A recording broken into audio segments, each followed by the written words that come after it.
Hello everybody, good morning.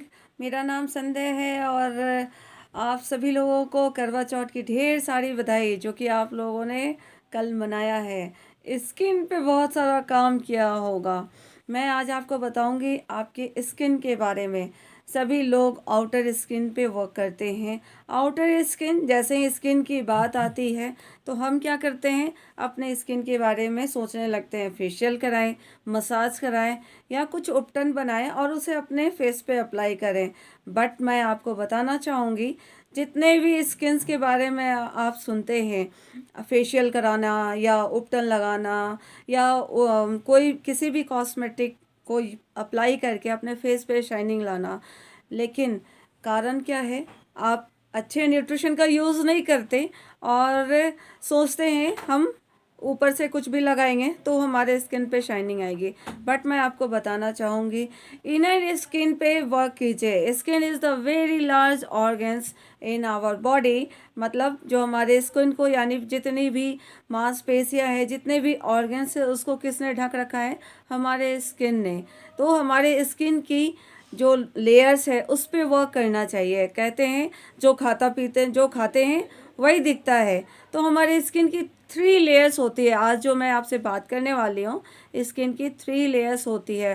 First is epidermis, second is dermis and third is subcutaneous. आप hypodermis भी कह सकते हैं।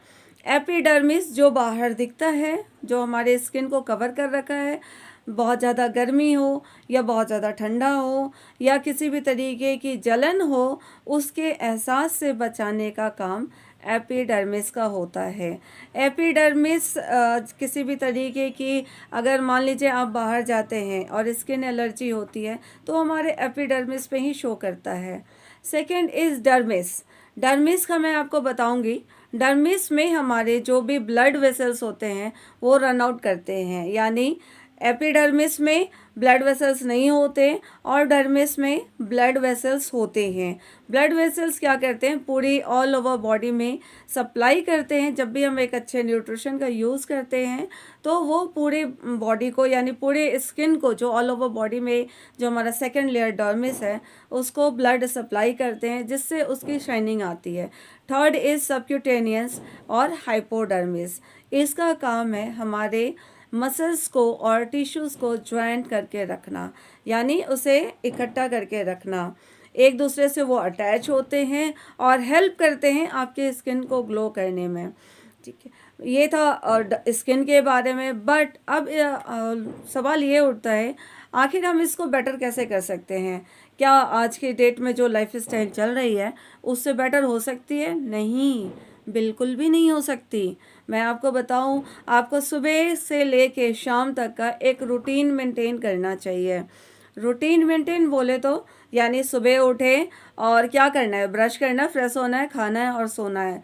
नहीं, ऐसा नहीं करना है। आपको सुबह उठना है, अपनी बॉडी पे वर्क करना है। बॉडी पे work in the sense, morning उठ के सबसे पहले 2 ग्लास गर्म पानी यूज़ कीजिए, यानी गुनगुना पानी यूज़ कीजिए। उसके बाद अपने आप को एक्सरसाइज के लिए रेडी कीजिए। फ्रेश होइए, एक्सरसाइज के लिए रेडी कीजिए। पर डे 40 to 45 मिनट्स की एक्सरसाइज करनी चाहिए। उसके बाद आपका एक हेल्दी ब्रेकफास्ट होना बहुत इम्पॉर्टेंट है। हेल्दी ब्रेकफास्ट क्यों मैं बोल रही हूँ, क्योंकि हम रात में 8, साढ़े 8, 9 बजे खाते हैं और मॉर्निंग के 8 o'clock तक हमारे पेट में कुछ भी नहीं गया, यानी वो एक लंबा 12 घंटे का फास्ट हो चुका है। और उसे जब हम ब्रेक करेंगे तो क्या करेंगे, एक हेल्दी न्यूट्रिशन के साथ करेंगे, जिसमें प्रोटीन हो, फाइबर हो, विटामिन हो, मिनरल्स हो और 134 प्रकार की विटामिन्स जब हमारे शरीर में जाती है तो हमारी स्किन ग्लो करने लग जाते हैं। लेकिन आमतौर पे जब आप नॉर्मल फैमिलीज़ में पूछेंगे ब्रेकफास्ट में क्या किया, वो बहुत अच्छे से बताएंगे। भाई आज तो हमने पराठा खाए, आलू पराठा खाया और चाय के साथ खाया। आलू पराठा ही नहीं, उसके ऊपर मक्खन भी डाला और चाय के साथ खाया। मतलब उनका माइंड सेटअप क्या है कि भाई आज के डेट में आज हमने एक हेल्दी नाश्ता किया। लेकिन आप उसे डिफ़ाइन कीजिए, क्या उस आलू पराठा में आपके पास विटामिन्स थी? प्रॉपर शरीर में जो जाने वाली एक विटामिन्स थी, मिलना चाहिए था, वो मिला आपको? नहीं मिला। बिल्कुल भी नहीं मिला। आपने क्या लिया, आपने एक्सरसाइज की यानी कैलोरीज बर्न किया और वापस आके आपने कार्बोहाइड्रेट का इंटेक किया, जो कि आपकी हेल्थ को डे बाय डे ओबेसिटी या फिर आप देखेंगे जो एज बढ़ने लगती है उस तरीके की स्किन आपके पास आने लग जाएगी।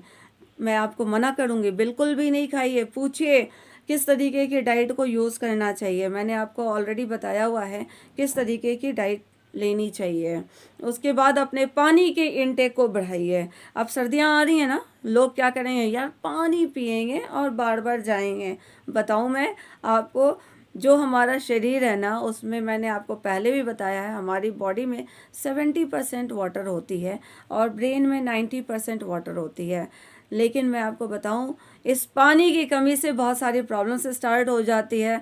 फेस पे ग्लो कम हो जाता है, ठीक है। यानी जो हमारे 3 लेयर्स की स्किन जिसके बारे में मैंने आपको बताया, उसे पानी नहीं मिल पाता। जैसे सपोज मैं आपको इसका एक उदाहरण बताऊंगी।